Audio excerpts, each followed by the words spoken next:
ఒక టైంలో అయితే ఊహించలేదు మళ్ళీ పొత్తు ఉంటుందా ఉండదా, ఎందుకంటే ఆ స్థాయిలో వివాదాలు జరిగినాయి. ఆ స్థాయిలో ఇంకా ఒక పీక్ లెవెల్కి వెళ్ళి విమర్శించేశారు వ్యక్తిగతంగా కూడా బాబు గారు మోడీని.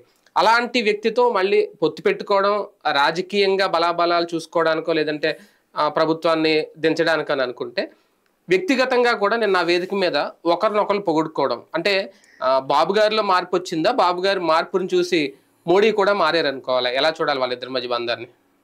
నాకైతే అది మొత్తం విన్నాను గానీ ఎక్కడ చంద్రబాబుని మోడీ పొగిడినట్టేమో కనిపించలేదు. మోడీని చంద్రబాబు పొగిడారంటే నిజం.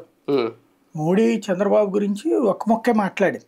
బాబు పవన్ కళ్యాణ్ నా దగ్గరికి వచ్చారు, అదే మనం ఎన్డీఏలో కలుద్దామన్నారు, రాష్ట్ర అభివృద్ధి కోసం వెళ్దామన్నారు, దీన్ని ఎన్డీఏని ఆహ్వానించండి, ఎన్డీఏకి ఓటేయండి అన్నారు. కానీ చంద్రబాబు మహానాయకుడు, మంచి నాయకుడు, ఆయన అంతటి పుడింగి లేరు, ఏం చెప్పలేదు. ఇంతకుముందు అయితే ఎన్ని ఒకప్పుడు ఇదివరకు బాబుని సంబోధించే విధానం కూడా వేరేగా ఉండేది. నారా చంద్రబాబు నాయుడు జీ ఇప్పుడు అమరావతి సభలప్పుడు కానీ ఆ టైంలో. ఇప్పుడు అట్లాంటి సంబోధన కూడా లేదు. చంద్రబాబు నాయుడు పవన్ కళ్యాణ్ అనినే మాట్లాడారు. కాబట్టి అంత అపారమైనటువంటి ప్రేమ లేకపోతే ఆయన్ని తట్టుకోలేనంతగా అభిమానించేటటువంటి సిచ్యువేషన్లో అయితే